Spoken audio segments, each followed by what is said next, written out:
మనం ఏది చేసినా అది దేవుని నామానికి ఎలా ఉండాలి? గట్టిగా చెప్పండి. అవమానాన్ని తెచ్చిపెట్టేదిగా ఉండకూడదు.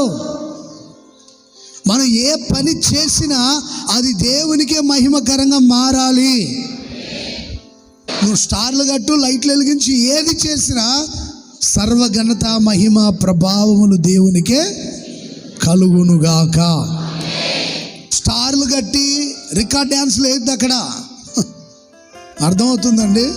కొంతమంది స్టార్లు కడతారు, ఓ 2-3 పాటలు యేసుప్రభు పాటలు ఉంటాయి, తర్వాత అన్నీ ఇక విచ్చలవిడిగా ప్రవర్తించేటట్లు. అలాంటి పని చేయొద్దు.